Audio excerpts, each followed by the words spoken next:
Hello friends, welcome to lecture number 2 of chapter 1। First lecture में मैंने आप लोगों को 8 चीजें पढ़ाई थी। आपको याद होगा, नेशनल इनकम निकालने तक के फॉर्मूले क्या क्या क्या होता है, ये सारी चीजें बताई थी। एक बार थोड़ा सा रिवाइज कर लेते या याद देख लीजिए आप। GDP at market price, GNP eight market price, NDB eight market price, NNP eight market price, और यही सारी चीजें हमने देखी थी eight factor cost. Factor cost और मार्केट प्राइस के बीच में फर्क है नेट इनडायरेक्ट एक्सेस का। ग्रॉस और नेट के बीच में फर्क है डेप्रिसिएशन का। और नेशनल और डोमेस्टिक के बीच में फर्क है NFIA, net factor income from abroad.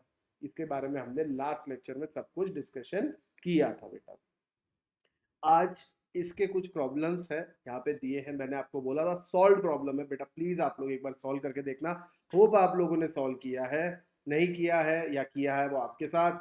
मैं यहाँ पे सब कुछ सॉल्व करवाता हूँ। अगर आपने पहले सॉल्व किया होगा और अब आज ये वीडियो आप देखोगे तो आपको और अच्छा लगेगा, और अगर आपने नहीं किया होगा तो उतनी ग्रिप नहीं आएंगी जितनी आनी चाहिए। ठीक है, एग्जाम में आदत नहीं बनेगी।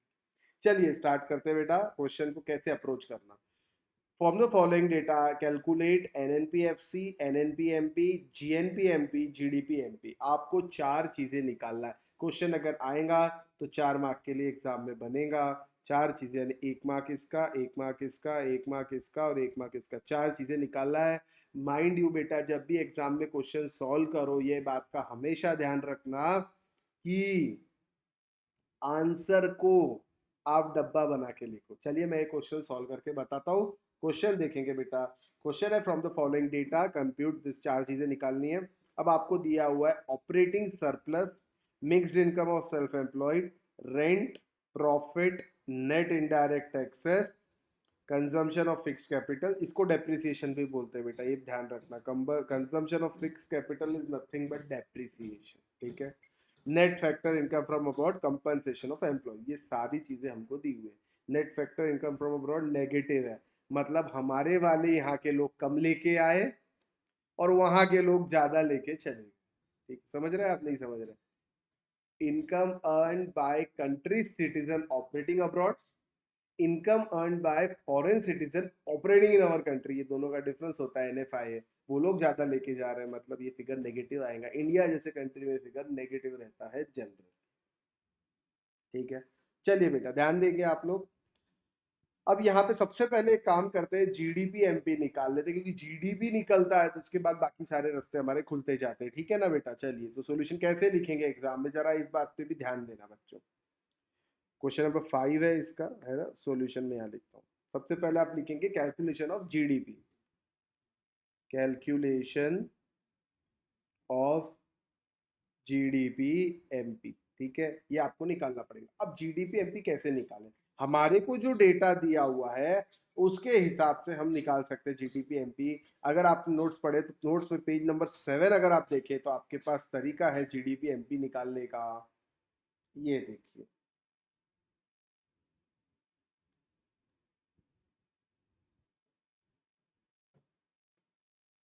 ये जीडीपी एफसी है, जीडीपी एमपी के बारे में यहाँ पे दिया होगा। ये देखिए,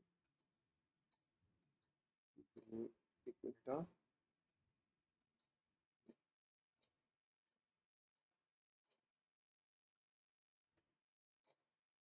ये देखिए, ये सारी चीजें अगर ऐड करते हैं तो जीडीपी एमपी निकल के आता है। जीडीपी एमपी क्या है? Compensation of employees, operating surplus, mixed income of self employed और डेप्रिसिएशन। ये चारों चीजें हैं आपका जीडीपी एमपी। अब ये जीडीपी इसमें से माइनस करेंगे इंडायरेक्ट टैक्सेस प्लस सब्सिडीज, तो जीडीपी एफसी निकल के आता है। चलिए, तो मैं लिखता हूं यहाँ पे, ध्यान देना बेटा। हमारे इस क्वेश्चन के अंदर अगर आप देखें तो हमको सबसे पहले क्या देखना है? Compensation to employees. Compensation to employees कहाँ दिया हुआ है? ये देखिए, सबसे पहले हमको निकालना है तो हम इसके अंदर कैलकुलेट करेंगे। कैलकुलेशन के अंदर सबसे पहले कंपेंसेशन, कंपेंसेशन ऑफ एम्प्लॉयज कितना दिया हुआ है हमारे को? कंपेंसेशन ऑफ एम्प्लॉयज आप देखो, कंपेंसेशन ऑफ एम्प्लॉयज हमको दिया हुआ है 1000। यानी जीडीपी कैलकुलेशन के लिए क्या क्या जोड़ेंगे, चलिए मैं ऐसे ही बता देता हूँ। जीडीपी कैलकुलेशन के लिए सबसे पहले जोड़ा जाएगा कंपेंसेशन ऑफ एम्प्लॉयज, ये हो गया 1000। उसके बाद सेकंड हमने देखा था mixed income of self employed, अब mixed income of self employed दिया है 1100, ये वाला फिगर हो गया। उसके बाद ऑपरेटिंग सरप्लस भी जोड़ते हैं, ऑपरेटिंग सरप्लस दिया है 2000, ये भी हमने ले लिया है जीडीपी कैलकुलेशन के लिए। उसके बाद डेप्रिसिएशन भी जोड़ते कि ग्रॉस की बात है, कंजम्पशन ऑफ फिक्स कैपिटल, ये हो गया डेप्रिसिएशन। और नेट इनडायरेक्ट टैक्सेस ऐड करेंगे क्योंकि हमको निकालना है मार्केट प्राइस पे, हमको निकालना नहीं फैक्टर कॉस्ट पे। देखो बेटा, फैक्टर कॉस्ट पे जब निकालते हैं तो नेट इनडायरेक्ट टैक्सेस हटा देते हैं, और जब जीडीपी आप निकाल रहे हो ग्रॉस, यानी उसके अंदर इनडायरेक्ट टैक्सेस इंक्लूड रहता है क्योंकि हम मार्केट प्राइस पे निकाल रहे हैं। आई बात समझ में? मार्केट प्राइस में हमेशा इनडायरेक्ट टैक्सेशन इंक्लूड रहता है, ये बात मेरी ध्यान में रखना, ठीक है। तो यहाँ पे इनडायरेक्ट टैक्सेस ऐड करने के बाद ये रहा आपका इनडायरेक्ट टैक्सेस 450, आपका आ गया 4950। अब आप बोलोगे सर ये ऑपरेटिंग सरप्लस में ये रेंट, प्रॉफिट, इंटरेस्ट, ये तो आपने जोड़ा ही नहीं सर। अब एक बात ध्यान रखना बेटा, ऑपरेटिंग सरप्लस का ही मतलब होता है रेंट, इंटरेस्ट एंड प्रॉफिट। ये देख लो, अगर आप देखो पेज नंबर 7 आप निकालोगे तो आपको ये दिख जाएगा। ऑपरेटिंग सरप्लस का मतलब, ये देखिए यहाँ पे भी लिखा है, रेंट, इंटरेस्ट और प्रॉफिट का ही मतलब होता है ऑपरेटिंग सरप्लस। यानी बिजनेस करते समय जो भी आप कोई भी ऑपरेशन कर रहे हो, आप जमीन किराए से दो या प्रॉफिट आपको आए या इंटरेस्ट आपको आए, तो ये ऑपरेटिंग सरप्लस को यहाँ कहा गया। लेबर अलग चीज है। देखिए फैक्टर्स ऑफ प्रोडक्शन, अगेन बेटा 4 चीज क्या होता है factors of production? Land, labour, capital, entrepreneur. Entrepreneur को प्रॉफिट मिलता है, लैंड के बदले रेंट मिलता है, इंटरेस्ट मिलता है कैपिटल के बदले, और सैलरी मिलती है वेजेस, सैलरी मिलती है लेबर के बदले या वेजेस मिलते हैं। तो compensation of employees is nothing but salary या वेजेस, दोनों यहाँ पे आ गया, बराबर है। और इसलिए ऑपरेटिंग सरप्लस हो गया rent, interest, profit. Mixed income of self employed के बारे में बताया था, जब आप बाइफरगेट नहीं कर सको, मान लो आप प्रोफेशनल हो, आप डॉक्टर हो, आप फीस ले रहे हो, इसके अलावा आपको रेंट भी आता है, इंटरेस्ट भी आता है, प्रॉफिट और भी चीजें आती है, आप और भी साथ में कोई प्रॉपर्टी आपने रेंट से दे दी, आपने किसी को कैपिटल दे दिया, उसका इंटरेस्ट आ रहा, तो ये सब हो गई आपकी मिक्स्ड इनकम, और आप सेल्फ एम्प्लॉयड हो उसकी, ठीक है। तो ये भी जोड़ा जाता है नेशनल इनकम में, ठीक है। फिलहाल यहाँ पे वो सब कुछ दिया नहीं है, ध्यान देंगे। Mixed income of self employed ऐसा कुछ दिया है तो वो हमने ऑलरेडी जोड़ दिया, ठीक है। तो ये सब जोड़ने के बाद हमारा जीडीपी एमपी निकल के आ गया 4950, बराबर है। Operating surplus rent, interest, profit था, तो ऑपरेटिंग सरप्लस का ये जो फिगर है 2000, इसमें रेंट, प्रॉफिट और इंटरेस्ट भी इंक्लूड है। इंटरेस्ट के बारे में अलग से कुछ दिया नहीं है, इससे इंटरेस्ट का फिगर निकल सकता है लेकिन हमको उसकी जरूरत नहीं। आई बात समझ में? तो ये हमारा जीडीपी एमपी निकल के आ गया 4950। अब सारे रास्ते खुल गए। अब निकालना क्या क्या है, देखो जीडीपी एमपी पहली चीज निकल के आ गई। अब मुझे निकालना है जीएनपी एमपी, निकाल सकते हैं? हाँ सर बहुत आसान है, जीडीपी से जीएनपी पे जाना है, डोमेस्टिक से नेशनल पे जाना है, net factor income from abroad add करिए। कहाँ है जीडीपी? 4950, इसमें ऐड करेंगे -50, प्लस माइनस हमेशा माइनस होता है, यानी 4900 मेरा आ जाएगा जीएनपी एमपी। ये सेकेंड चीज हो गई, ठीक है। इसके बाद क्या निकालना बेटा? इसके बाद आपको निकालना है एनएनपी एमपी और एनएनपी एफसी। अब देखो कितना आसान है, जीएनपी एमपी से एनएनपी एमपी निकल जाएगा। क्या फर्क है? सिर्फ एन और जी का फर्क है, कुछ नहीं सर। डेप्रिसिएशन माइनस कर दीजिए, कंजप्शन ऑफ फिक्स कैपिटल, हमारा जी एनएनपी एमपी निकल के आ जाएगा। अब एनएनपी एमपी से आपको एनएनपी एफसी निकालना है बेटा। देखो एमपी से एफसी पे जाना है, एमपी से एफसी जाना है, कुछ नहीं, नेट इनडायरेक्ट टैक्सेस हटा दीजिए, आंसर आ जाएगा। अब नेट इनडायरेक्ट टैक्सेस आपको दिए हुए हैं क्या?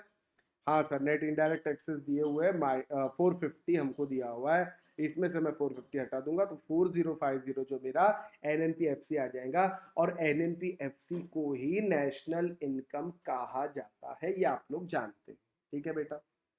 ये हो गया आपका फिफ्थ क्वेश्चन। चलिए सिक्स क्वेश्चन पे आते हैं। सिक्स क्वेश्चन थोड़ा सा कॉम्प्लिकेटेड है, कॉम्प्लिकेटेड इन द सेंस इसके लिए और एक दो चीजें पढ़नी थी, वो हम लोगों ने अभी फिलहाल पढ़ी नहीं है, ठीक है। लेकिन मैं अभी आपको ये बताने की कोशिश करता हूँ, आप ध्यान दीजिए। मैंने आपको एक चीज बताई थी कि नेशनल इनकम निकालते समय या रादर जीडीपी निकालते समय हम ट्रांसफर पेमेंट्स नहीं पकड़ते। पेंशन, स्कॉलरशिप, जो भी इस टाइप की चीजें रहती है, गवर्नमेंट ने दिया सब्सिडी वगैरह, ये सब नहीं पकड़ेंगे क्योंकि ये पर्सनल इनकम्स है। ये इसके बदले कोई गुड सर्विस प्रोड्यूस नहीं हुए, फुकट में दी गई, बराबर है ना, इसके बारे में मैंने बताया। इस क्वेश्चन में थोड़ा वो सब चीजों का यूज है, ठीक है।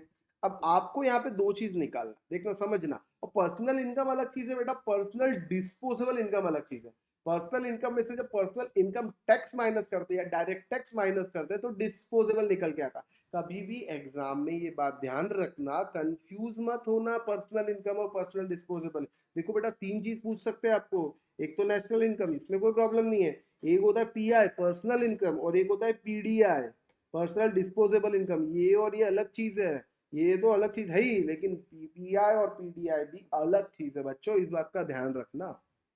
ये तो गलती कर दोगे आप, ठीक है। चलिए, गलती होने नहीं देंगे हम। अब आपको इस डेटा से नेशनल इनकम और पर्सनल इनकम निकालना है, ठीक है। पहले नेशनल निकाल लेंगे, फिर पर्सनल निकाल लेंगे। आपको दिया हुआ है एनएनपी एट मार्केट प्राइस, बहुत बढ़िया। एनएनपी दिया हुआ है। अरे लेकिन आप ये जानते हो कि एनएनपीएफसी ही नेशनल इनकम होता है, यानी एमपी दिया है, एफसी पे आना है, इनडायरेक्ट टैक्सेस का एडजस्टमेंट करना है, नेशनल इनकम निकल के आ जाएगा। बड़ा आसान है। कितना दिया है? 1891 आपको दिया हुआ है।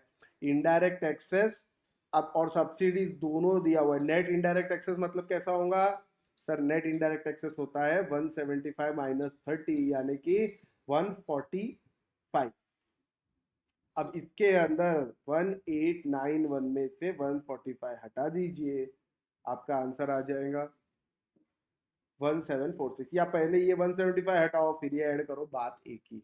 नेट इनडायरेक्ट टैक्सेस हमको एडजस्ट करना है। 1746 मेरा आ गया नेशनल इनकम। अब इस नेशनल इनकम से मुझे पर्सनल इनकम पे जाना है। अब समझना बात, यहाँ पे इस क्वेश्चन, बहुत अच्छा क्वेश्चन है ये। इस क्वेश्चन में बच्चों सारे एडजस्टमेंट कवर्ड है जो एग्जाम में आ सकते हैं। हर तरह का एडजस्टमेंट यहाँ पे कवर हो गया, तो इसीलिए ये क्वेश्चन बड़ा इंपॉर्टेंट है। इसको इंपॉर्टेंट अभी मार्क करो लो, एग्जाम में इस टाइप के क्वेश्चन आ सकते हैं 3 से 4 मार्क के। एक एक चीज ध्यान देंगे, मैं साथ में समझाते जाऊंगा, ठीक है। नेशनल इनकम तो मुझे दे दिया गया है 7746, ठीक है। अब यहाँ पे क्या क्या डेटा यूटिलाइज हो गया, देखिए ये डेटा यूटिलाइज कर दिया हमने। अब एक एक डेटा पे हम चलते हैं। सबसे पहला ये data, income from property and entrepreneurship accruing to government administrative enterprise, यानी ये इनकम किसकी हुई मुझे जरा बताना। ये इनकम सर गवर्नमेंट की हुई, गवर्नमेंट के एडमिनिस्ट्रेटिव डिपार्टमेंट, इनकम टैक्स है, सेल्स टैक्स है, प्रॉपर्टी टैक्स वाला डिपार्टमेंट है, एक्साइज वाला डिपार्टमेंट है, उद्योग भवन है, पोल्यूशन डिपार्टमेंट है, फायर डिपार्टमेंट है, ढेर सारे गवर्नमेंट के डिपार्टमेंट है, सिटी सर्वे डिपार्टमेंट है, एनएमसी जैसे नागपुर म्यूनिसिपल कॉर्पोरेशन है। ये सब गवर्नमेंट के एडमिनिस्ट्रेटिव डिपार्टमेंट्स है। इनकी भी कुछ इनकम होती है कि नहीं होती? क्या ये पर्सनल इनकम है किसी इंडिविजुअल की? ना सर, ये पर्सनल इनकम नहीं। लेकिन क्या ये नेशनल इनकम में इंक्लूड होता होगा? ऑब्वियसली नेशनल इनकम में गुड्स एंड सर्विसेज, सर्विसेज से ये नेशनल इनकम में तो इंक्लूड होता होगा। तो मुझे बताइए, नेशनल इनकम में ऑलरेडी इंक्लूड है, लेकिन क्या ये पर्सनल इनकम है? मतलब किसी पर्टिकुलर इंसान की इनकम है ये? ना ना ना, ये पर्सनल इंसान की इनकम नहीं है। तो इसको नेशनल इनकम का फिगर दिया है, उसमें ये 45 इंक्लूडेड है, तो हमको उससे हटाना पड़ेगा, इसलिए यहाँ पे माइनस कर दिया। मैं कलर चेंज कर देता हूँ ताकि आप लोगों को अच्छा रहे। माइनस करेंगे, ठीक है। तो ये देख लीजिए यहाँ पे 45 को माइनस कर। चलिए आगे चलते हैं। अब और आगे इनडायरेक्ट टैक्स सब्सिडीज का तो हम फिलहाल काम कर चुके हैं, तो उसकी बात फिलहाल नहीं करता क्योंकि वो एडजस्टेड है, तभी नेशनल इनकम निकला है। अब देखिए, saving of non departmental enterprise, enterprise non departmental, government की नहीं है या कोई डिपार्टमेंटल, लेकिन एंटरप्राइज है, बिजनेस ऑर्गेनाइजेशंस है, उनकी सेविंग। अब उनकी सेविंग क्या पर्सनल इनकम होती है क्या? नहीं, लेकिन उनकी इनकम ऑलरेडी नेशनल इनकम में इंक्लूड कर दी गई है, ठीक है ना। तो इसीलिए इसको भी हटाना पड़ेगा, ये भी माइनस होगा, ये भी। इंटरेस्ट ऑन नेशनल डेब्ट, इसको अलग से ट्रीट करूंगा, अभी फिलहाल इसको जाने दो। ये 15 को, ये क्या होता है ये आपको थोड़ी देर में पता चलेगा। उसके पहले मैं कुछ और बात करता हूं। करंट ट्रांसफर फॉर गवर्नमेंट, इसकी बात भी बाद में करते हैं। Current transfer for rest of the world, इसकी बात भी बाद में करते हैं। Saving of private corporate sector, private corporate sector की सेविंग है, कंपनीज की सेविंग है। क्या ये सेविंग किसी पर्सनल इंडिविजुअल की है? ना। तो पर्सनल इनकम हुई क्या? ना। लेकिन नेशनल इनकम में तो इंक्लूड कर दी गई है। हाँ, तो इसको हटाना पड़ेगा क्योंकि हमको पर्सनल इनकम पे आना है। ये 25 अगेन माइनस करना। Corporate profit tax, corporate profit tax कभी पर्सनल इनकम हो सकता है? क्या कॉर्पोरेट प्रॉफिट पे टैक्स गवर्नमेंट को मिलता है? हमको थोड़ी मिल रहा है। बस नेशनल इनकम में जा गया होगा, पर्सनल इनकम से हटा। अब समझना बात, ये चार चीजें तो हटा दी, इनका एडजस्टमेंट ऑलरेडी कर चुके हैं। अब ये 15, 35 और 20। अब ये 35 को तो देख लो आप। सबसे पहले 35 को देख के आप क्या समझ रहे हैं? करंट ट्रांसफर फॉर गवर्नमेंट, यानी ट्रांसफर पेमेंट्स। मुझे बताइए, क्या ये ट्रांसफर पेमेंट, एक मिनट बेटा,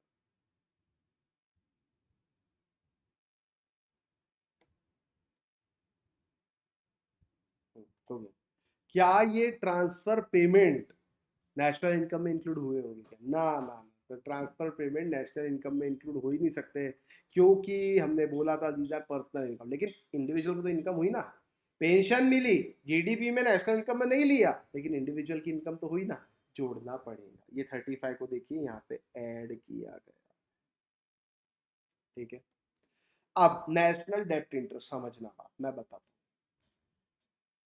गवर्नमेंट ने जो उधार लिया, आपने सुना होगा पब्लिक प्रोविडेंट फंड स्कीम के बारे में, गवर्नमेंट डिबेंचर्स के बारे में, आरबीआई रिलीफ बॉन्ड के बारे में। ये सारा पैसा गवर्नमेंट ऑफ इंडिया यूज करती है। नेशनल डेप्ट, लोगों से लोन लिया गया पैसा, उस पर इंटरेस्ट पेमेंट गवर्नमेंट करेंगी कि नहीं करेंगी? हाँ बिल्कुल करेंगी सर।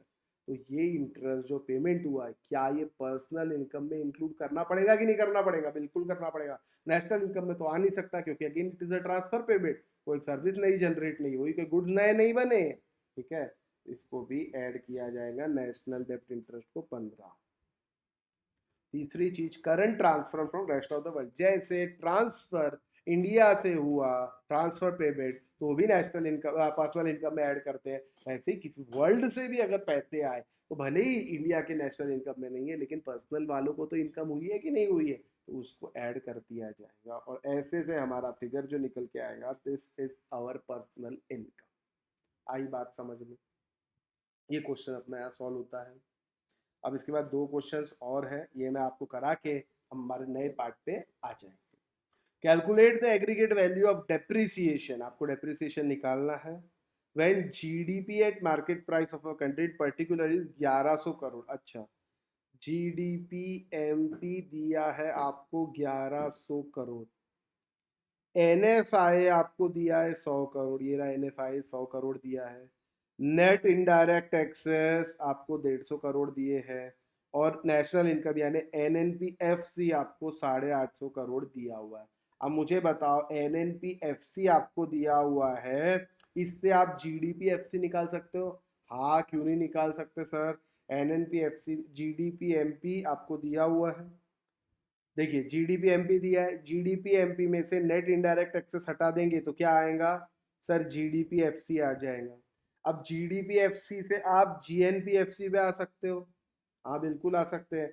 जीडीपी एफसी से आपको जीएनपी एफसी पे आने के लिए एनएफआई ऐड करना पड़ेगा। एनएफआई आपने ऐड कर दिया तो जीएनपी एफसी आपका 1050 आ गया।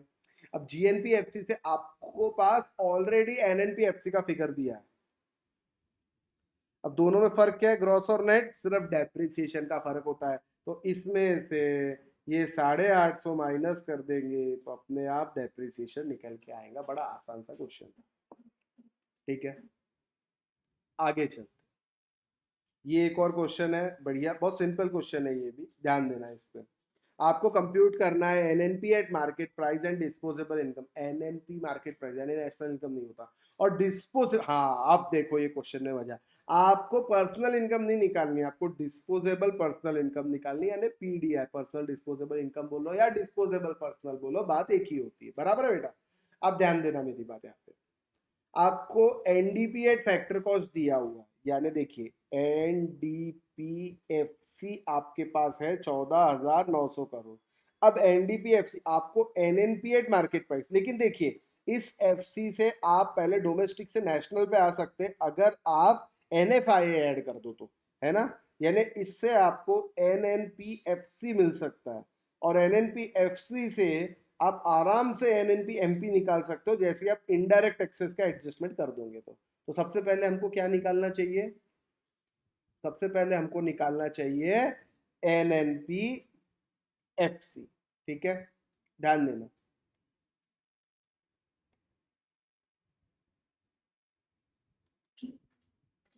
हाँ, तो हमको निकालना है सबसे पहले एनएनपीएफसी, सॉरी एनएनपीएफसी दिया हुआ है, एनएनपीएमपी निकालना है। सबसे पहले एनएनपीएफसी दिया हुआ है कितना, 14,900 करोड़। तो देखिए एनएनपीएमपी निकालने के लिए हमको एनएनपीएफसी प्लस, सॉरी एक मिनट एनडीपीएफसी दिया हुआ, एनएनपीएमपी निकालने के लिए हमको NDPFC plus net factor income from abroad, NNPFC निकालना। हाँ, एनएनपीएफसी निकालने के लिए आपको NDPFC plus net factor income from abroad आप ऐड करोगे तो आपका एनएनपीएफसी निकल के आ जाएगा। तो एनएनपीएफसी के लिए दिस प्लस दिस, ये देखिए 80 यहाँ पे दिया हुआ है, net factor income from abroad दोनों ऐड कर दिए, मेरा 14,980 आ गया। अब ये 14,900 एनएनपीएफसी आया। अब मुझे एनएनपीएफसी से एनएनपीएमपी निकालना, तो एनएनपीएमपी कैसे होगा, NNPMP is equals to NNPFC, तो मेरा निकल के आया plus indirect excess minus subsidies plus 335 minus 262। ये करने के बाद मेरा एनएनपीएमपी यहाँ पे निकल के आ गया, यानी मेरा पहला फिगर एनएनपीएमपी। अब डिस्पोजेबल पर्सनल इनकम पे आना है तो उसके लिए पहले पर्सनल इनकम में से पर्सनल इनकम टैक्स हटाना पड़ेगा। देख लो बेटा, डिस्पोजेबल पर्सनल इनकम मतलब personal income minus personal income tax. ठीक है, अब देखिए पर्सनल इनकम क्या होता है, पर्सनल इनकम यानी national income plus income receive but not earn minus income earn but not receive. ठीक है, अब ये इसमें जाने दो, आप फॉर्मूले के चक्कर में मत पड़ो। अब हमको पर्सनल इनकम निकालने के लिए सबसे पहले तो नेशनल इनकम निकालना पड़ेगा और नेशनल इनकम के जो एडजस्टमेंट है उसके बाद ही हम पर्सनल इनकम निकाल सकते हैं। लेकिन नेशनल इनकम क्या होता है सर, एनएनपीएफसी इज नेशनल इनकम, ये आपको पता है ना, इज नेशनल इनकम। तो आप देख लीजिए एनएनपीएफसी हमने ऑलरेडी निकाला है 14,980, तो ये मेरा आ गया नेशनल इनकम 14,980। ठीक है, मैं यहाँ लिख देता हूँ 14,980 मेरा नेशनल इनकम आ गया, ये यहाँ लिखता हूँ ज्यादा बेटर है, एक minute, this is my national income. ठीक है, नेशनल इनकम। अब समझना, फॉर्मूले के चक्कर में मत पड़ो, अपन अपना नॉर्मल तरीके से इस्तेमाल कीजिए। अब देखिए इसमें क्या क्या जोड़ना और क्या क्या हटाना है। पर्सनल इनकम पे जाना है हमारे को, है ना। अब देखिए income from domestic product accruing to government, ये गवर्नमेंट को अक्रू है, नेशनल इनकम में जुड़ चुका है ऑलरेडी, लेकिन क्या पर्सनल इनकम में ये जुड़ना चाहिए, ना ना ना, ये गवर्नमेंट को अक्रू हुआ ना, तो इसमें से माइनस करेंगे 150। ठीक है, ये 150 माइनस होगा। इंटरेस्ट और नेशनल डेट मैंने आपको बताया तभी ऐड करना पड़ता है, पर्सनल लोगों को ये चीज मिलती है, प्लस करेंगे 170। Transfer payment by government again add करेंगे 60 को, simple. Net private donation from, अरे आपको डोनेशन मिला, आपको इंडिविजुअल को डोनेशन मिला है, पर्सनल इनकम में ऐड हो जाएगा 30। ये ऑलरेडी यूटिलाइज कर चुके हैं। डायरेक्ट टैक्सेस तो बाद में यूटिलाइज करना है जब डिस्पोजेबल इनकम निकालनी है।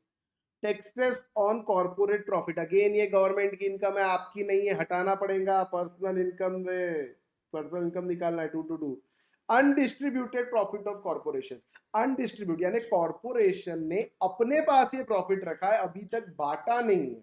बांटा नहीं है मतलब उन्हीं के पास पड़ा है, समझना बात, उन्हीं के पास पड़ा है, इसका मतलब पब्लिक में यानी पर्सनल लोगों की इनकम में ये नहीं जुड़ा है, या सॉरी पर्सनल इनकम, पर्सनल लोगों को ये इनकम मिली ही नहीं है, तो नेशनल इनकम में तो ऑलरेडी है, तो इसको हटाना पड़ेगा हमको, पर्सनल इनकम में आना है तो 105 और माइनस करना पड़ेगा।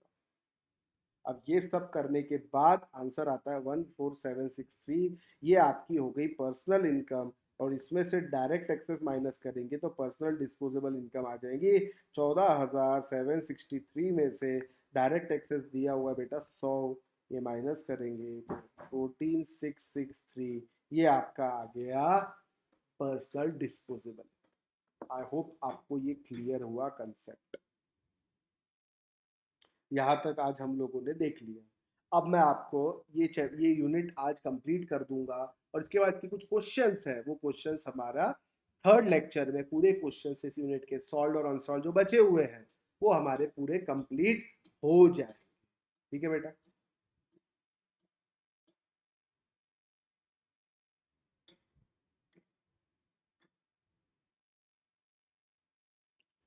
स्टार्ट करते हैं हम लोग। ध्यान देना, यहाँ पे मेजरमेंट ऑफ नेशनल इनकम के बारे में मैं आप लोगों को भी पढ़ाऊंगा।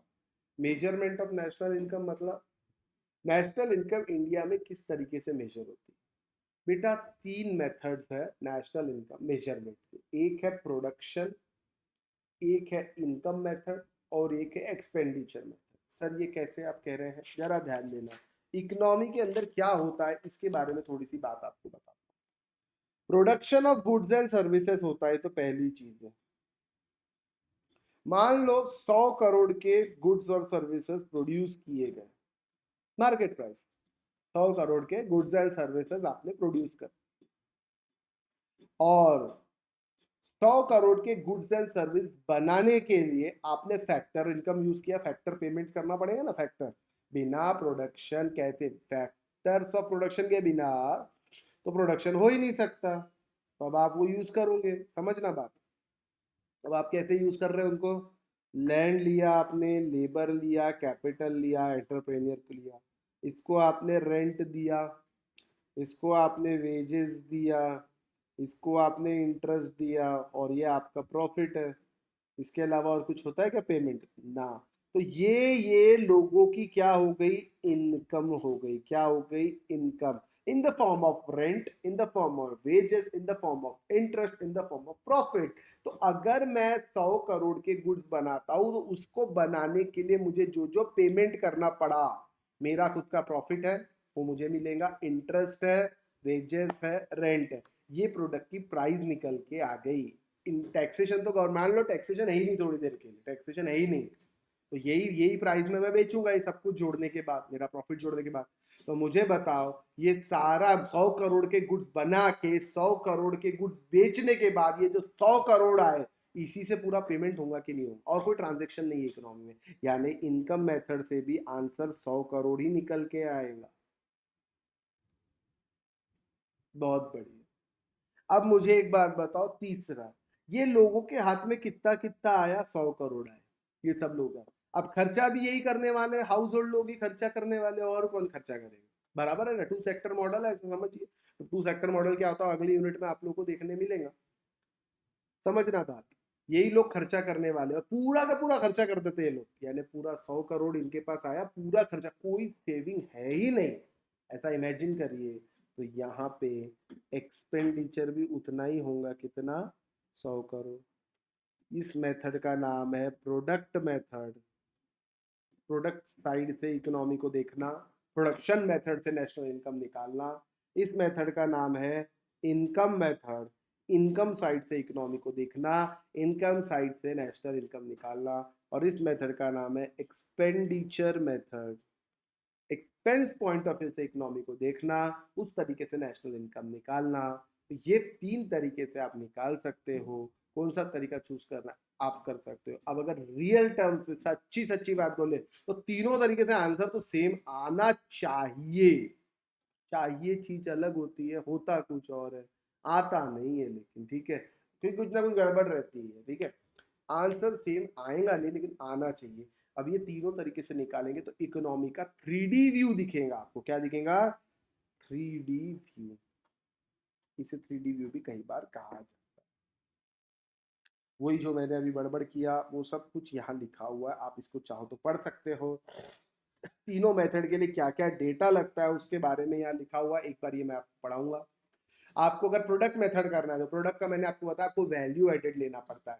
जैसे टायर का और एमआरएफ का मैंने आपको एग्जांपल दिया था, मारुति सुजुकी को एमआरएफ दे रहा है तो वो इंटरमीडिएट गुड्स है, और अगर टायर एमआरएफ खुद बना के अपने रिटेल आउटलेट पे बेच रहा है तो वो उसके लिए क्या हो गया, फाइनल गुड्स। तो यहाँ पे आपको सारे वैल्यू एडेड को आप ऐड करो ताकि डबल काउंटिंग नहीं होना चाहिए, तो प्रोडक्ट मेथड से आपका आंसर आएगा, कंट्रीब्यूशन ऑफ प्रोडक्शन यूनिट, ये आपको मेजर करना है। दूसरा फेज है इनकम मेथड। इनकम मेथड यानी फैक्टर इनकम जनरेटेड जो भी प्रोडक्शन ऑफ गुड्स और सर्विस से हुई है, फैक्टर इनकम, हाँ, ट्रांसफर इनकम वगैरह नहीं, फैक्टर इनकम जो भी हुई है वो आपको ऐड करना पड़ेगा, आपका relative contribution of factor owners निकल के आ जाएगा, ठीक है, sorry, relative contribution of factor owner आपको यहाँ पे देखना पड़ेगा। और तीसरा है डिस्पोजिशन यानी एक्सपेंडिचर, तो आपको सारे खर्चे जोड़ना पड़ेगा इन द इकोनॉमी, चाहे गवर्नमेंट का खर्च कोई भी खरीदे, बेटा देखो गुड्स एंड सर्विसेज जो इकोनॉमी में प्रोड्यूस हुए वही खरीदेंगे, तो चाहे गवर्नमेंट खरीदे, चाहे कंज्यूमर खरीदे, चाहे प्रोड्यूसिंग एंटरप्राइज कोई भी खरीदे, खर्चा वो आपको यहाँ जोड़ना पड़ेगा। या flow of consumption and investment expenditure की आप बात करेंगे, आई बात समझ में। तो ये 3 मेजर्स से आप नेशनल इनकम निकाल सकते हैं। एक का नाम है वैल्यू एडेड मेथड या प्रोडक्ट मेथड बोल सकते हैं, दूसरे का नाम है इनकम मेथड, और तीसरे का नाम है एक्सपेंडिचर मेथड। आई होप आपको मेरी बात समझ में आई। अब मैं आपको क्या पढ़ाऊंगा, अब मैं आपको एक एक मेथड पढ़ाऊंगा, किस तरीके से हम निकालते हैं वो पढ़ाऊंगा, और उसके बाद इसमें क्या क्या एडिशन क्या क्या डिलीशन किया जाता है ये मैं पढ़ाऊंगा। फिर system of regional accounts in India, GDP, welfare, limitation, challenges, ये आपको 2-3 चीजें थ्योरेटिकल पोर्शन पढ़ाएंगे और आज का हमारा लेक्चर कंप्लीट हो जाएगा, ठीक है। और ये जो क्वेश्चन है अगेन ये 4-5 क्वेश्चन है ये आपको करने हैं, कल तो मैं कराऊंगा ही, और उसके बाद सारे अनसॉल्व क्वेश्चन जो 6 दिए हुए हैं ये मैं आपको सॉल्व कराऊंगा नेक्स्ट लेक्चर में, यानी 3 लेक्चर्स में हमारा ये फर्स्ट यूनिट पूरा कंप्लीट हो जाएगा, और सेकंड यूनिट को भी अप्रोक्सीमेटली 3 लेक्चर्स ही लगेंगे, यानी this week we will complete.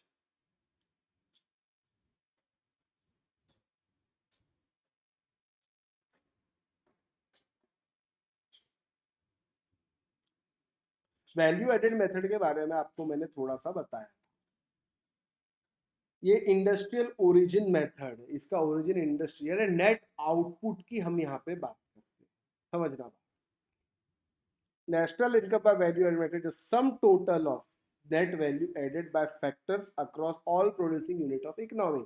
Summation value added, ये बताया था, ये हमको यहाँ पे करना है। Value added method measures the contribution of each producing enterprise in domestic territory of the country and in accounting year. It entails consolidation of production of each industry less intermediate purchase from all other industry. बेटा intermediate purchase करना minus बहुत ज़रूरी है। एक example देके आपको बता देता हूँ, ज़रा ध्यान देना, हालांकि मैं ये पहले भी आपको बता चुका हूँ। हमारा वही Maruti Suzuki limited, Maruti Suzuki limited 5 product खरीदता है या 3 प्रोडक्ट खरीदता है, मान लो एक टायर अपना पेटेंट, एक ग्लास खरीदते हैं और एक फोम खरीदते हैं सीट वगैरह के लिए। टायर वो खरीदते हैं एमआरएफ से, ग्लास वो खरीदते हैं सेंट गोबेन से, और फोम वो खरीदते हैं मान लीजिए स्लीपवेल से, ठीक है। अब मुझे एक बात बताओ, मारुति सुजुकी क्या बना के बेच रहा है, कार, ये इसका फाइनल गुड्स है, क्या है, फाइनल गुड्स। अब कार की वैल्यू है 5 लाख, ये 5 लाख में मान लीजिए तीनों चीज मिला के 50,000 रुपए की लगी हुई है। अगर अब मैं बोलूंगा वैल्यू एडेड, समझ लो कार में 3 ही चीज लगती है, चौथी चीज, इतने ही ट्रांजेक्शन इकोनॉमी में समझने के लिए आसान हो जाए, इतने ही ट्रांजेक्शन है, 50,000 की ये 3 चीजें लगी हुई है। टायर वाले ने समझ लीजिए 20,000 के टायर बना के दिए, और ग्लास वाले ने 10,000 का ग्लास बनाया, और फोम वाले ने 20,000 का फोम दे दिया। ये 50,000 की चीजें यहाँ पे लगी हुई है। तो अगर मुझे टोटल वैल्यू पकड़ दिए, समझना बात, अब वैल्यू वैल्यू एडेड, तो मुझे बताओ ये कार में मारुति सुजुकी ने कितना वैल्यू एडिशन किया। सर मारुति सुजुकी ने 4.5 लाख का वैल्यू एडिशन किया, क्योंकि देखिए सर 50,000 में से 20 का इसने किया, 10 का इसने किया, 20 का इसने किया, तो वैल्यू एडिशन कितना हुआ कार में by Maruti Suzuki, 4.5 lakh. Value addition by MRF 20,000, value addition by glass 10,000 और 20,000 फोम वाला, यानी टोटल कितना आ गया 5 लाख। तो वैल्यू ऑफ कार कितनी 5 लाख। अगर आपने यहाँ 5 पकड़ा तो ये 3 मत पकड़ो, और अगर आपने यहाँ 4.5 पकड़ा तो ये 3 पकड़ लो। सिंपल, आप समझ रहे होंगे। अब ये सब समझने बेसिक कंसेप्ट हो गया। वैल्यू एडेड के हिसाब से हमको चलना है। क्यों करते value added? Sir double counting होना चाहिए। अब एमआरएफ की बात कर लो, चलो किसी से उसने रबर तो लिया होगा कि नहीं लिया होगा, बनाने के लिए रबर तो उसको लगे, raw material rubber, latex rubber उसने खरीदा। अब ये खरीदा तो किसी ने रबर भी मैन्युफैक्चर किया है, value of goods and services again. और टायर बना मान लो एक 10,000 का, उसमें रबर देने वाले ने 2,000 का रबर दिया। अब एमआरएफ ने कितना पकड़ना है वैल्यू एडेड? सर 8,000 ही पकड़ना है, क्योंकि ये रबर देने वाला 2,000 पकड़ लेगा तो फाइनल गुड्स टायर की वैल्यू अपने आप 10,000 आ जाएगी। आई होप आपको समझ में आ रहा है। ठीक है, अब ये हमको इंपॉर्टेंट नहीं है, हमको जब क्वेश्चन आए तो हमको कैसे निकालना है वो ज्यादा इंपॉर्टेंट। आई बात समझ में? ध्यान देना। तो ये कुछ स्टेप दिए हुए हैं, मतलब कोई भी डेटा डुप्लीकेशन नहीं होना चाहिए, सीधी सीधी बात है। ये 3 स्टेप दिए हैं, ये 3 स्टेप से आप ग्रॉस वैल्यू एडेड निकाल सकते हो। ग्रॉस वैल्यू एडेड ही हमारा जीडीपी वो होगा, है ना। GDP is what? It is the summation of value added, sorry एक minute, summation of value added. यानी आप इसको एक चीज बोल सकते हो, GVAB बोल सकते हो, gross value added. Gross value added is nothing but GDP.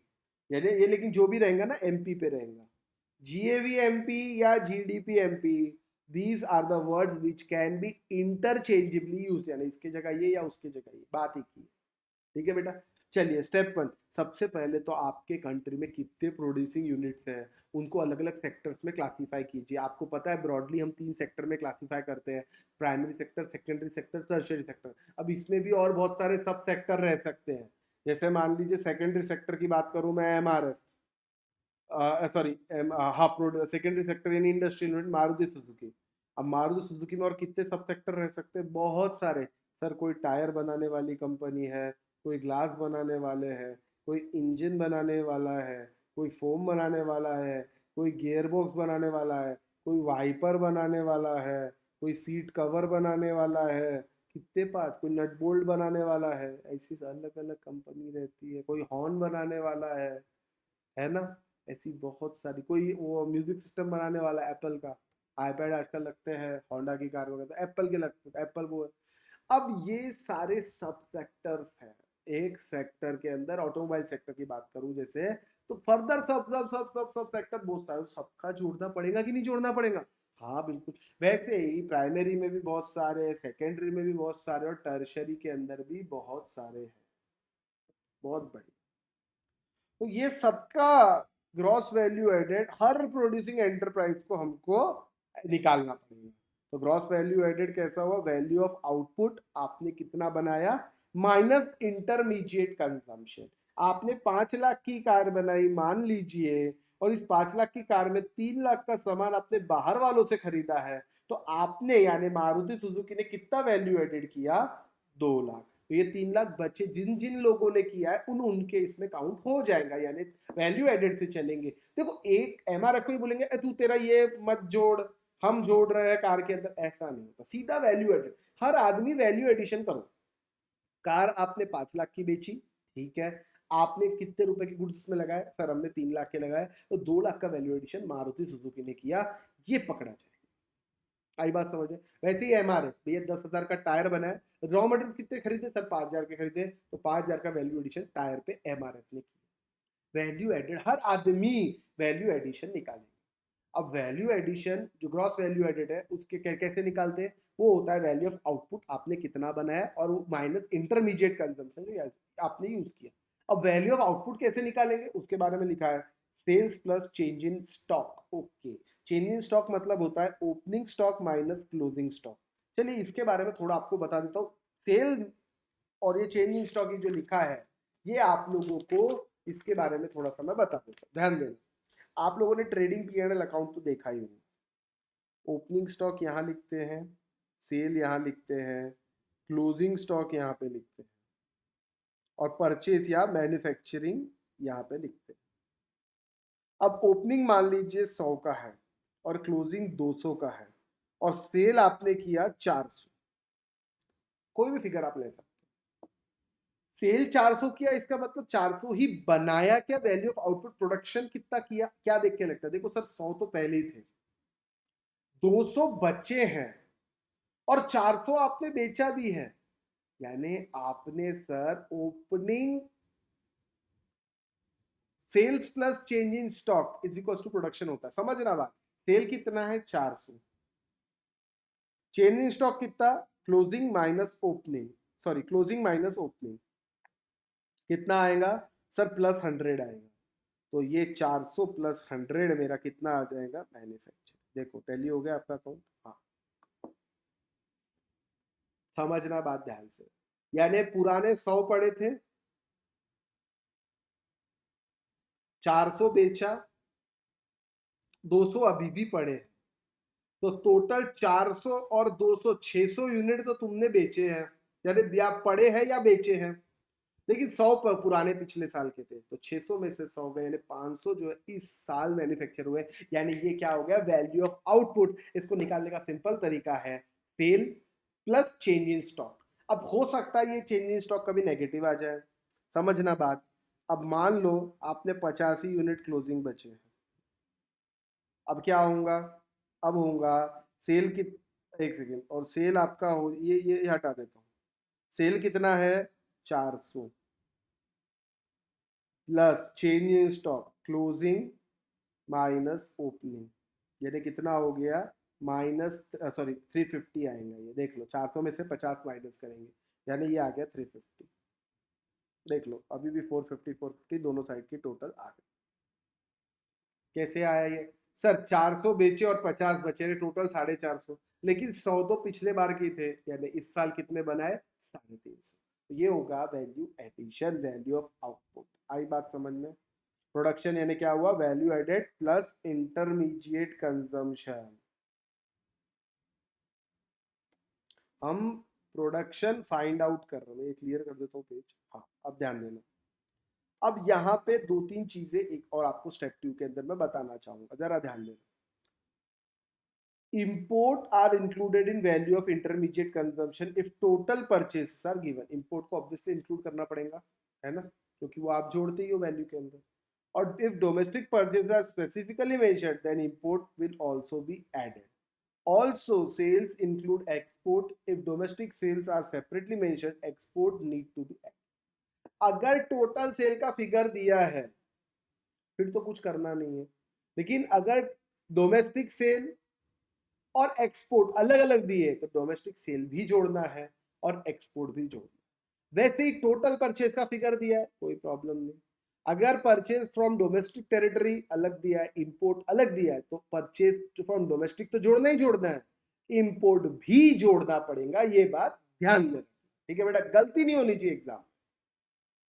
आगे अब नेशनल इनकम कैसे निकालेंगे? आपको पता है नेशनल इनकम के लिए आपको सबसे पहले एन नेट निकालना पड़ता है।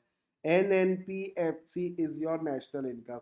अभी आपके पास जीवीए आ गया, इसमें से एक काम करो ना, डेप्रीसिएशन हटा दो, तो आपके पास क्या आएगा? Net value added at market price आ जाएगा, यानी एनडीपी एमपी आ जाएगा। एनएनपीएफसी निकालना है आपको, एमपी में से सबसे पहले इनडायरेक्ट टैक्स हटा दो तो एनडीपीएफसी आ जाएगा, और एनडीपीएफसी आने के बाद आपको सिर्फ और सिर्फ ग्रॉस और national net factor income from abroad add करेंगे तो आपका एनएनपीएफसी यानी नेशनल इनकम आ जाए। सिंपल। यहाँ मैं बार बार कह रहा, वैल्यू एडेड का ही मतलब डोमेस्टिक प्रोडक्ट, ऐसा समझ के चलिए। जीडीपी बोलूं या जीवीए बोलूं, एनडीपी बोलूं या एनवीए बोलूं, बात ही ठीक है।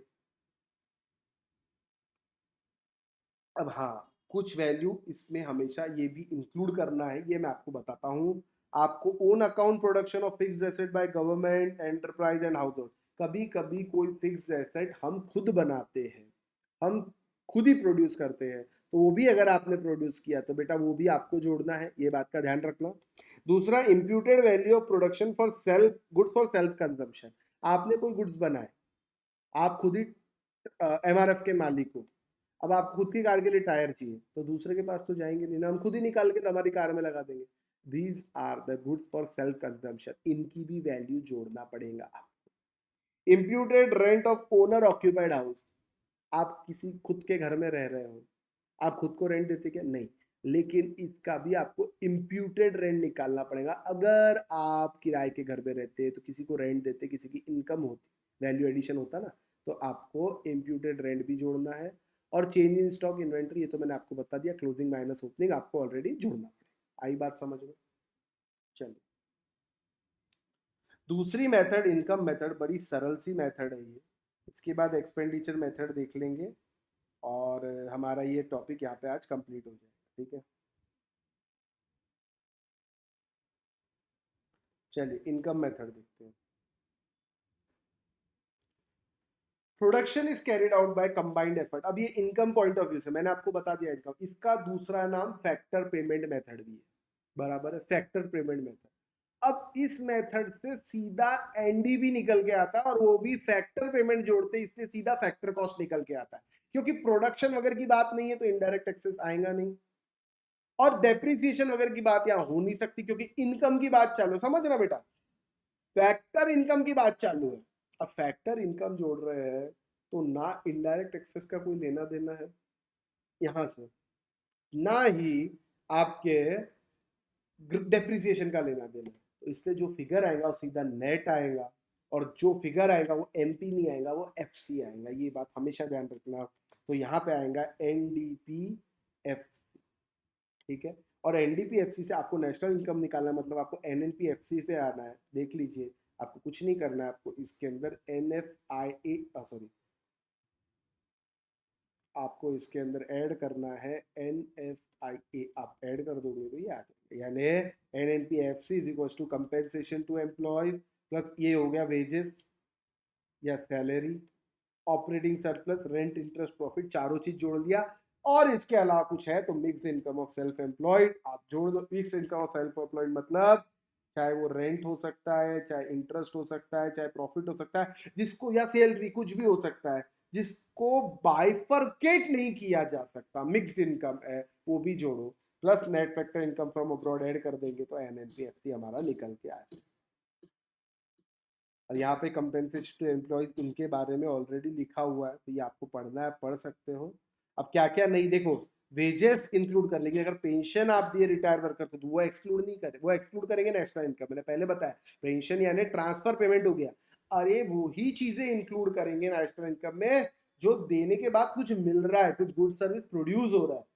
फुकट में मिला वो नेशनल इनकम में नहीं आएगा, हाँ वो पर्सनल इनकम में आ सकता है। ठीक है, नॉन लेबर इनकम यानी रेंट, एक्चुअल और इम्प्यूटेड, रॉयल्टी, इंटरेस्ट, ये सब avail, production, dividend, undistributed profit before tax etcetera etcetera, ये सब नॉन लेबर इनकम होती है।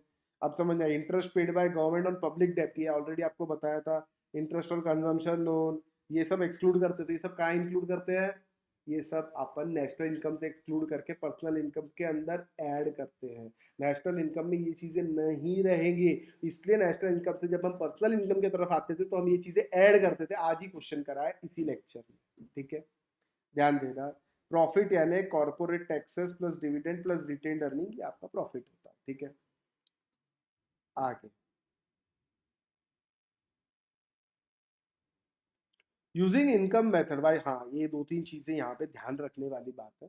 while using income method, capital gains, windfall profit, transfer income and income from sale of second hand goods and financial asset payment out of past saving are not included। past saving में इसीलिए include नहीं कर क्योंकि किसी तो भी पिछले साल में ये सब चीजें जीडीपी में या नेशनल इनकम में जुड़ चुकी है, तो हम फिर से डबल नहीं करेंगे। इसलिए सेकंड हैंड, विंडफॉल, विंडफॉल यानी लॉटरी वगैरह लगी, इस टाइप की चीजें कुछ करना नहीं पड़ा। अब आप बोलोगे सर नसीब आजमाया ना, अरे ऐसा नहीं होता भैया, कुछ करना नहीं पड़ा। तो ये बात ध्यान रखना है। कुछ प्रोड्यूस हुआ क्या लॉटरी से, कुछ गुड्स प्रोड्यूस हुए क्या, कुछ सर्विस दी क्या?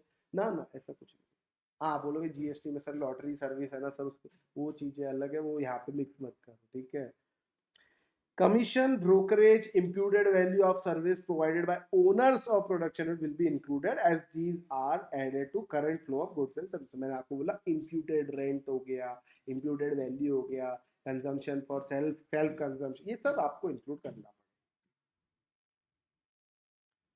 Usually, it is difficult to separate labor income from capital because many instances people provide both labor and capital services.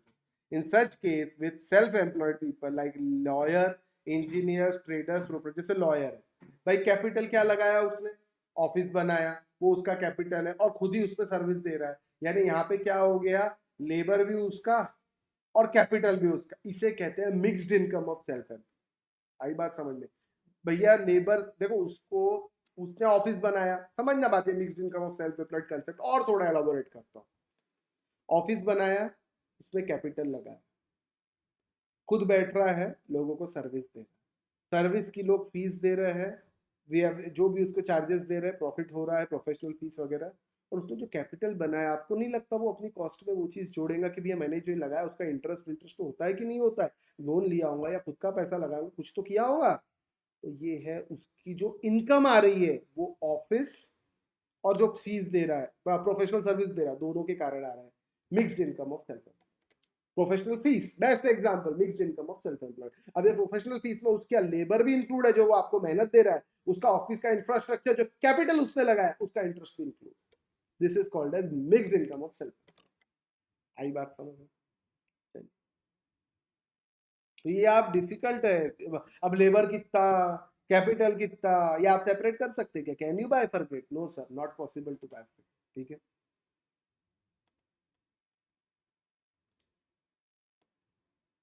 जहां सब्सिस्टेंस प्रोडक्शन है स्मॉल कमोडिटी प्रोडक्शन है ज्यादातर इनकम मिक्स टाइप की रहेगी क्योंकि चालक मालक जिसको हम बोलते हैं खुद ही चला रहे बिजनेस और खुद ही सब काम कर रहे एम्प्लॉय नहीं है वो छोटा सा एक दुकानदार देखा होगा ना आपने दूध बेचने वाला वो उसका कोई नौकर नहीं रहता वो खुद ही कोई आप आओगे तो आपको सर्विस भी खुद ही देगा पैसे भी खुद ही लेगा अकाउंटिंग भी खुद ही करेगा सब कुछ करेगा mixed income of self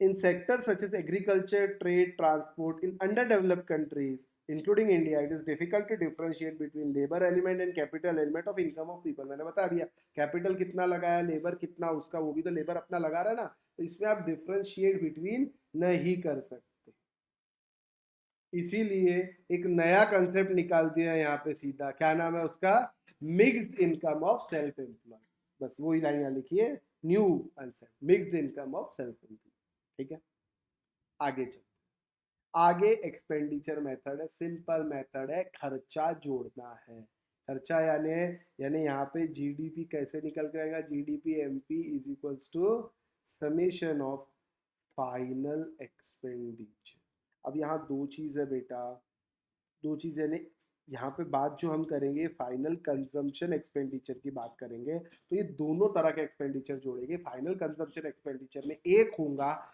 private final consumption expenditure दूसरा है गवर्नमेंट फाइनल कंजम्पशन एक्सपेंडिचर ये गवर्नमेंट भी है तो चीजें तो गवर्नमेंट भी खरीदती है ना खर्चा तो गवर्नमेंट भी करती है बराबर है तो ये दोनों चीजें यहाँ पे ली जाएंगी ठीक है to measure this the volume of final sales of goods and services to consumer household non-for-profit organization serving household acquired for consumption not for production are multiplied by market price and summation is done it also includes value of primary products which are used for own consumption of household payment for domestic services which one household renders to another यानी काम वाली by वगैरह की services ठीक है net expenditure on foreign financial assets ये हो गया आपका फॉरेन फाइनेंशियल एसेट्स आपका नेट एक्सपेंडिचर होता है फॉरेन इन्वेस्टमेंट आप फॉरेन घूमने जाओ वो भी इसके अंदर आ गया आप फॉरेन के फाइनेंशियल एसेट शेयर्स वगैरह खरीदते हो वो भी इसके अंदर आ गया ठीक है land and residential building purchase और constructed by household are not part of private क्योंकि खर्चा नहीं है कैपिटल एक्सपेंडिचर ठीक है ये ग्रॉस कैपिटल फॉर्मेशन बनता है मतलब these are included capital formation Thus, only expenditure on final goods and services produced in the period for which national income is measured and net foreign investment are included in expenditure method of calculating national income. Government final consumption expenditure भी आपको जोड़ना पड़ेगा लेकिन इसमें क्या जोड़ा गया Since collective services provided by government such as defense, education, healthcare are not sold in market, the only way they can be valued in money terms is by adding up money spent by government in production of these services. Total expenditure is treated as consumption expenditure of the government. पूरा consumption मान लो। Government expenditure of pension, scholarship, unemployment allowance should be excluded because these are transfer payment. सीधी सी बात है, जब product method में ये चीजें इंक्लूड नहीं करते तो यहाँ कैसे उसको खर्चा मान ले, है ना। क्रॉस डोमेस्टिक कैपिटल फॉर्मेशन, अब ये समझिए ये एक अलग चीज है, ये कंज्यूम नहीं होता है लेकिन कंट्री के टेंजिबल एसेट बनते हैं। बेस्ट एग्जांपल, एयरपोर्ट बना है, क्या ये खर्चा है? ना सर, ये तो एसेट है, बराबर। रोड बना है, डैम्स बना है, ब्रिजेस बना है, ये सब एसेट है। ये सब खर्चे को खर्चा नहीं बोलेंगे। दिस इज एक्यूमुलेटेड एट, मतलब it consist of acquisition of fixed asset, accumulation of stock. तो यहाँ पे रॉ मटेरियल लगता है, फ्यूल, फिनिश गुड, बहुत सारी चीजें लगेंगी। 10 gross investment include final expenditure of machinery equipment and own account production of machinery equipment, expenditure of construction, expenditure of changes in inventory, expenditure on acquisition of valuables such as jewelry, work of art। ये सब gross domestic capital formation, ये चीजें national income मतलब expenditure method में include नहीं की जाए। आई बात समझ?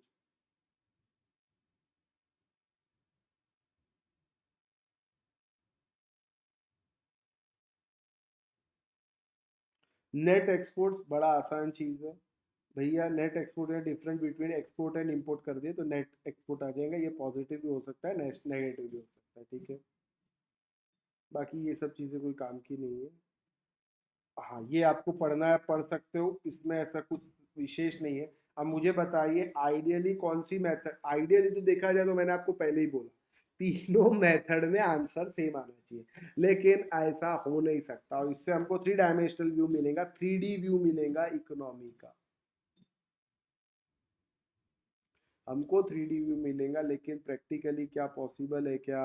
नहीं सर, कोई पॉसिबल नहीं है। इसमें बहुत सारे एरर्स रहते हैं, चेक ऑफ एक्यूरेसी नहीं रहती। हाँ, तीनों मेथड में ये पता चलेगा कि एक्यूरेसी है कि। अब समझना बात, मान लो इनकम मेथड से आंसर ज्यादा आ रहा और एक्सपेंडिचर मेथड से आंसर कम आ रहा, तो आप कहोगे कि आपके इकोनॉमी में सेविंग ज्यादा। अगर एक्सपेंडिचर मेथड से आंसर ज्यादा आ रहा और इनकम मेथड से आंसर कम आ रहा, इसका मतलब आपके यहाँ ब्लैक मनी जनरेशन हो रहा। लोग टैक्सेस देने से डर रहे हैं, डर रहे इन द सेंस लोग इनकम को छुपा रहे हैं।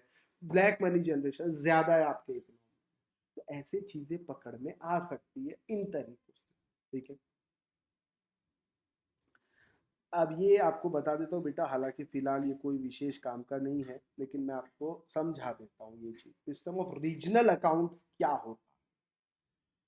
रीजनल अकाउंट्स का एक सिस्टम है इंडिया के अंदर। देखो बेटा, हमारे यहाँ क्या है, एक इंटीग्रेटेड डेटाबेस नहीं, मतलब हर स्टेट, जैसे इंडिया में बहुत सारे रीजन है, जैसे मैं बोलूँ रीजन मतलब यहाँ स्टेट समझ लीजिए, इंडिया की बात करें तो बहुत सारे स्टेट है, यूनियन टेरिटरीज है, वो अपनी अपनी अकाउंट करते हैं और अपना अपना इनकम निकालते हैं। महाराष्ट्र स्टेट अपनी इनकम निकालता है, गुजरात अपनी निकालेगा, गुजरात अपना जीडीपी निकालता है, महाराष्ट्र अपना जीडीपी निकालता है। तो in a country like our there are state income, there are state domestic product. आई बात समझ में? तो these are called as regional account. हमारे यहाँ पे जो अकाउंट्स मेंटेन्ड है वो रीजन वाइज किए जाते हैं।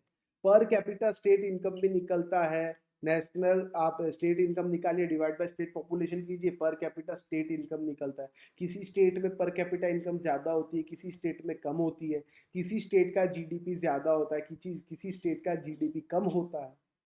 ये सारी चीजें हमारे जैसे यहाँ पे कंट्री में होती है। आई बात समझ में? तो यहाँ पे एक, हर स्टेट की मेथड अलग है, हर स्टेट का इनकम स्टेटमेंट प्रिपेयर करने का तरीका भी अलग है, ठीक है। तो आप, अब मुझे बताओ, आप यहाँ पे इंडिया की बात चालू है तो स्टेट वाइज करना ठीक है कि country wise? Obviously sir country wise national income सही निकलेगी, है ना। तो यहाँ पे आपको कट करना पड़ेगा स्टेट बाउंड्रीज, और अक्रॉस स्टेट बाउंड्रीज आपको इसको सुप्रा रीजनल सेक्टर, मतलब सुप्रा रीजनल मतलब जो, जैसे आपको, आप रीजन वाइज मत करो, एक स्टेट को मत दो। देखो बेटा, जैसे गुजरात में मैन्युफैक्चर हुआ और कंजम्पशन महाराष्ट्र में हुआ, तो दोनों स्टेट का मिलके हुआ। अगर गुजरात मैन्युफैक्चर नहीं करता तो महाराष्ट्र कंज्यूम कैसे करता, या महाराष्ट्र कंज्यूम नहीं करता तो गुजरात मैन्युफैक्चर कैसे करता? तो नेशनल इनकम में दोनों का हाथ। अब एक्सपेंडिचर तो महाराष्ट्र में गिन लेंगे, प्रोडक्ट मेथड वाला गुजरात बोलेगा मेरा प्रोडक्ट मेथड के हिसाब से आया। अब एक्सपेंडिचर मेथड से वो निकालेगा तो उसका गलत आएगा। अब इसमें होगा क्या, देखो मैं और प्रैक्टिकली बताता हूँ, हालांकि ये चीज इसमें यहाँ लिखी गई नहीं है। जिस स्टेट में प्रोडक्शन ज्यादा वो प्रोडक्ट मेथड को प्रेफर करेंगे, जिस स्टेट में कंजम्पशन ज्यादा वो एक्सपेंडिचर मेथड को प्रेफर करेगा, जिस स्टेट में लेबर ज्यादा है फैक्टर पेमेंट वो बोलेगा मैं इनकम मेथड से निकालूंगा।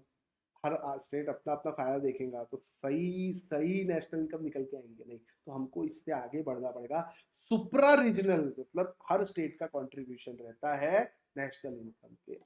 आई बात समझ, ये हमको ध्यान रखना। इसके बाद एक चीज है जीडीपी एंड वेलफेयर। क्या GDP can be taken index of welfare, ये सवाल उठता है। ये न्यू चीज है बेटा, इंपॉर्टेंट है एग्जाम पॉइंट ऑफ व्यू से आने के चांस।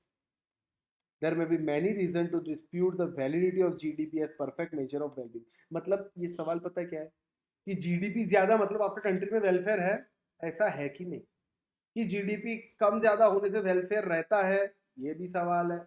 वेलफेयर को जीडीपी से रिलेट करेंगे क्या कि जीडीपी अच्छा है तो वेलफेयर है, जीडीपी अच्छा नहीं तो वेलफेयर नहीं, ऐसा मान सकते क्या? इसका जवाब अभी यहाँ पे हम देंगे।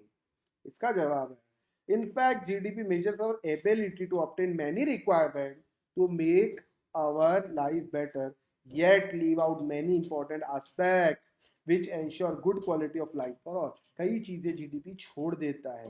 जीडीपी एक्सक्लूड क्या क्या चीजें छोड़ देता है? ये सारी चीजें जीडीपी छोड़ता है बेटा। इतने सारे लिखे हैं लेकिन इतने सारे ध्यान करने की जरूरत नहीं है, कम से कम 3-4 पॉइंट ध्यान रखो, फायदा मिलेगा। जीडीपी जो पहली सबसे इंपॉर्टेंट चीज छोड़ता है वो है इनकम डिस्ट्रीब्यूशन पैटर्न। हमारे यहाँ पे अनइक्वल डिस्ट्रीब्यूशन है और ये इनएडिक्वेट। देखो बेटा अनइक्वल डिस्ट्रीब्यूशन मतलब वेलफेयर बिल्कुल नहीं है, यानी आपकी कंट्री में वेलफेयर है ही नहीं, लोग अच्छे खुश नहीं है, सब लोग समृद्ध या वेलबींग नहीं है। क्यों? क्योंकि अनइक्वल डिस्ट्रीब्यूशन। जीडीपी तो टोटल आपका बहुत है लेकिन अगर अनइक्वल रहेगा यानी किसी के पास बहुत है किसी के पास तो कुछ भी नहीं है, ऐसा अगर है तो ओवरऑल वेलबींग आप पता नहीं कर सकते। ये पहला। जीडीपी गुड्स बना लिया लेकिन क्वालिटी के बारे में, गुड्स क्वालिटी, जैसे अब आपको बोलूं चाइना, तो चाइना आप सुनते ही बोलते यार बेकार क्वालिटी है। चाइना का जीडीपी सबसे ज्यादा है वर्ल्ड में, बहुत अच्छा है, प्रोडक्शन सबसे ज्यादा होता है, क्वालिटी नहीं। क्या जीडीपी क्वालिटी मेजर कर सकता है? नहीं। क्वालिटी जापान के प्रोडक्ट्स में आपको मिलेगी, क्वालिटी आपको अमेरिका के प्रोडक्ट्स में मिलेगी। हाँ सर क्वालिटी है, जापान में इधर क्वालिटी है, जैपनीज कंपनी क्वालिटी है ना, तो इसीलिए चाइना में क्वालिटी नहीं। ऐसा हमारे दिमाग में भले ही जीडीपी ज्यादा हो, जापान का जीडीपी कम हो जापान का, लेकिन आप लोग जैसे ही क्वालिटी मेजर करने की बात होती जीडीपी आपको क्वालिटी नहीं बता सकता। ये दूसरा पॉइंट हो गया। कई प्रोडक्शन गवर्नमेंट से हिडन रहते हैं क्योंकि इलीगल का ट्रांजेक्शन, टैक्स चुराने के लिए, ड्रग्स, गैम्बलिंग, ये सब इलीगल रहते हैं तो ये गवर्नमेंट से हिडन रहते हैं। तो जीडीपी से इनको ये कि हमारे कंट्री में कितने इलीगल ट्रांजैक्शन हो रहे हैं, कितने ड्रग ट्रांजैक्शन हो रहे हैं, कितने टैक्स ट्रांजैक्शन इवेट, स्मगलिंग वगैरह टैक्सेशन इवेट करने के इंटेंशन से हो रहा है, ये हमको पता नहीं चलता। ये बात ध्यान रखिए। इसके बाद non market production and non economic activity, ये तो इसके अंदर आती ही नहीं है। जैसे मैंने आपको education level, health of country citizen, political participation, social and political factors, ये सब जीडीपी बताता क्या, लेकिन वेलफेयर के लिए सारी चीजें इंक्लूड, सॉरी इंपॉर्टेंट वेलफेयर के लिए, ठीक है। Disutility of loss of leisure time, हमारे कंट्री में लेजर टाइम के अंदर बड़ा टाइम स्पेंड किया जाता है, घंटों हम लोग यूट्यूब पे वीडियोस देखते रहते हैं, वीडियोस अपलोड होते हैं, वीडियोस देखते हैं, लाइक करते हैं, शेयर करते हैं, दुनिया भर के व्यूज, सोशल मीडिया पे यूज, सोशल नेटवर्क पे यूज टाइम स्पेंड होता, पागल जैसे व्हाट्सएप स्टेटस देखते रहते हैं। अरे है ना, आप लोग भी देखते हो नहीं देखते? क्या मिलता है देख के? कुछ इंफॉर्मेशन मिली, कुछ प्रोडक्शन हुआ, कुछ सर्विसेज आई, कुछ फायदा हुआ, देश में कुछ हुआ, विकास हुआ क्या? ना। लीजर टाइम अगर आप वर्क में कन्वर्ट कर दो तो कंट्री का जीडीपी बढ़ेगा कि नहीं बढ़ेगा? ऑब्वियसली, ठीक। इकोनॉमिक बैड्स जैसे क्राइम, पोल्यूशन, ट्रैफिक कंजेशन, ये सब चीजों जीडीपी से इसका कोई लेना देना है क्या? लेकिन वेलफेयर से तो लेना देना है, तो जीडीपी ये चीजें नहीं बता सकता, ठीक है। और भी चीजें हैं, volunteer work and services rendered without remuneration, आपने सुना होगा कहीं बाढ़ आ जाती है, सुनामी आ जाता है, अर्थक्वेक आता है, तो कुछ लोग सेल्फ हेल्प करते हैं, लंगर लगाते हैं, खाना प्रोवाइड करते हैं, फूड पैकेट्स देते हैं, तो ये सब वेलफेयर वाले काम है, वॉलंटियर वर्क। लेकिन क्या जीडीपी ये सब देखता है? नहीं, जीडीपी में ये सब नहीं आता, हम लोग थोड़ी कम डालते हैं, लेकिन ये वेलफेयर के लिए इंपॉर्टेंट है ना। Many things that contribute to economic welfare such as leisure time, fairness, gender equality, security of community, ये सारी चीजें वेलफेयर के लिए है, लेकिन जीडीपी ये सब काउंट नहीं करता, देखता ही नहीं है वो GDP. Both positive and negative externality जो हमने सेकंड चैप्टर में पढ़े हैं या पढ़ेंगे, which are external effect, they do not form part of market transaction. भाई एक्सटर्नलिटी थोड़ी, हाँ एक्सटर्नलिटी में गवर्नमेंट अगर इंटरवीन करती है पोल्यूशन टैक्स तो वो फिर आ जाता है, नहीं तो थोड़ी आता है ना। The distinction between production that make us better off and production that only prevent us from being worse off, दोनों चीजें अलग। एक होता है हमारे फायदे के लिए और एक होता है भैया बुरा ना हो इसीलिए। अब कई खर्चे जैसे अपन करते हैं डिफेंस, पाकिस्तान से बचने के लिए, चाइना से बचने के लिए डिफेंस एक्सपेंडिचर होता है कि नहीं होता। अब आप बोलोगे खर्चा क्यों करना, अरे भैया अगर नहीं करेंगे तो रोज देश में बम विस्फोट होंगे, रोज देश में कोई चाहे पाकिस्तान अटैक कर देगा, कभी कुछ होगा, तो ये खराब होने से बचाने के लिए भी खर्चा करना पड़ेगा कि नहीं करना पड़ेगा। भाई वेल ऑफ के लिए नहीं कर रहे, लेकिन खराब ना हो इसलिए खर्चा करना पड़ेगा कि नहीं पड़ेगा। क्राइम, पुलिस की जरूरत है, पुलिस अगर नहीं रहेंगी तो आप ही सोचो, आप ट्रैफिक सिग्नल फॉलो करोगे? क्राइम करने से डरोगे? डर किसका लगता है? पुलिस का डर लगता है, ये कर दिया तो पुलिस आ जाएंगी, ट्रैफिक सिग्नल तोड़ा तो पुलिस वाला पकड़ लेगा, ऐसा हम देखते कि नहीं। तो वर्स ऑफ रोकने के लिए हम लोग एक्सपेंडिचर करते हैं, लेकिन वेलफेयर के लिए जरूरी नहीं है, बिल्कुल जरूरी है। However, no reflection is made in national income of negative impact of higher crime. Crime ज्यादा हो इसका कोई नेशनल इनकम में कुछ नहीं दिखता, लेकिन वेलफेयर के लिए जरूरी है ना। As another automobile accident result in production of repairs, output of medical service, insurance, legal service, all which are production included in GDP as any other production। अब देखो ऑटोमोबाइल एक्सीडेंट हो रहा है, अच्छी बात है कि नहीं सर? बिल्कुल अच्छी बात नहीं है। मेडिकल, कोरोना हो रहा है लोगों को, मेडिकल कंज्यूमर खूब बढ़ रहे हैं, तो जीडीपी तो बढ़ रहा तुम्हारा कि देखो इतना मेडिकल इक्विपमेंट्स प्रोड्यूस हुए, इतने वेंटिलेटर प्रोड्यूस हुए, इतने सीटी स्कैन मशीन प्रोड्यूस हुई, इतनी मेडिसिन प्रोड्यूस हुई, दवाइयाँ सलाई ये सब सब प्रोड्यूस हुआ, वाह जीडीपी बढ़ गया। ऑटोमोबाइल एक्सीडेंट बहुत हुए, बार बार गाड़ियां रिपेयर के लिए आई, जीडीपी बढ़ गया। लेकिन क्या ये अच्छी बात है ऐसा जीडीपी बढ़ना? आप ही बताओ। नहीं सर अच्छी बात तो नहीं। तो क्या वेलफेयर हुआ मेरे कंट्री में? रोड एक्सीडेंट क्यों हुए? रोड खराब थे, कोरोना ज्यादा था, लोग बीमार ज्यादा थे, हेल्थ सिस्टम खराब था, इसलिए इतना सब हुआ। सैनिटेशन प्रॉपर नहीं, या जो भी इन्फेक्शन था कंट्री में, इस वजह से ये सब यूज हुए, मेडिकल इक्विपमेंट, ये सब जो भी चीजें। Are this good? क्या ये वेलफेयर दर्शाता है ना? जीडीपी तो बढ़ा, बहुत अच्छी बात, वेलफेयर नहीं बताया, लेकिन इससे हमारे, तो इसलिए जीडीपी और वेलफेयर का मिथ है, कोई विशेष संबंध नहीं है। ये इतने सारे फर्क है जो जे तक पॉइंट तक मैंने आपको बताया, ठीक है। अब नेशनल इनकम कंप्यूटेशन में कुछ चैलेंजेस है बेटा, इंपॉर्टेंट क्वेश्चन है, ध्यान रखना। पहली बात तो एग्रीड डेफिनेशन ही नहीं है नेशनल इनकम की, accurate distinction between final and intermediate goods नहीं है, इशू है ऑफ ट्रांसफर पेमेंट एक बहुत बड़ा इशू है, सर्विस ऑफ ड्यूरेबल गुड्स जैसे मशीन हो गई, टू व्हीलर हो गई, जो ड्यूरेबल गुड्स की सर्विस, ये सब हम इंक्लूड नहीं करते। Difficulty incorporating distribution of income, ये तो कभी कर ही नहीं सकते क्योंकि नेशनल इनकम कितनी भी रहे, लेकिन डिस्ट्रीब्यूशन पैटर्न हमको अलग ही रहता है। Valuation of new good at constant price, ये भी गलत बात है। वैल्यूएशन न्यू कांस्टेंट प्राइस यानी रियल और नॉमिनल याद करो, तो रियल पे ये वैल्यू करते रहेंगे क्या हमेशा? इन्फ्लेशन का एडजस्टमेंट ही नहीं आएगा फिर तो। Valuation of government service, government services जो आपको जैसे नेशनल डिफेंस है, पानी दे रहे हैं फ्री में, या अभी गवर्नमेंट फ्री में राशन दे रही है, इसका वैल्यूएशन किस हिसाब से करें, ये एक बड़ी तकलीफ है। अदर चैलेंजेस बहुत वही इस टाइप के, जैसे नॉन मोनिटाइज सेक्टर हमारे कंट्री में प्रेजेंट है। नॉन मोनिटाइज मतलब जिसके पैसे नहीं लगते, मैन मोनिटाइज सेक्टर नहीं है। जैसे मम्मी आपको खाना बना के दे रही, पैसे ले रही, क्या भैया ने आपको पढ़ा दिया, आपके पापा ने आपको कुछ गिफ्ट दे दिया, ये non monetise sector. Production for self consumption, ये भी हम लोग अकाउंट फॉर नहीं करते, इस तरह की। और absence of recording of income, illiteracy है, इग्नोरेंस है, प्रॉपर ऑक्यूपेशनल क्लासिफिकेशन नहीं है, accurate estimation of consumption of fix capital यानी डेप्रिसिएशन, डेप्रिसिएशन का एक्यूरेट निकलता क्या कभी?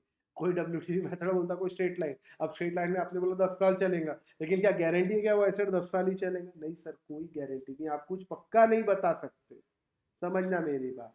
तो इसीलिए इसीलिए यहाँ पे एक्यूरेसी नहीं है एस्टिमेशन ऑफ फिक्स्ड कैपिटल में। आई बात समझ में? तो ये हमारा यहाँ पे ये चीज़ कंप्लीट होती है। अगेन बेटा एक लेक्चर और लगेगा, हमारा ये कंप्लीट हो जाएगा। तब तक के लिए आपको क्या करना है, समझ लो मेरी बात।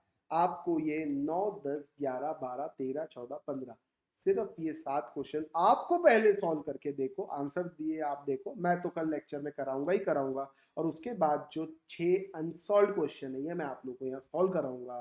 तो आज के दिन फिलहाल इतना ही बेटा। इस लेक्चर में आपका ये यूनिट हमारा कंप्लीट है। नेक्स्ट लेक्चर में हमारा पूरा यूनिट विथ क्वेश्चंस कंप्लीट हो जाए। ठीक है फ्रेंड्स, तो आज यहीं रुकते हैं। Till then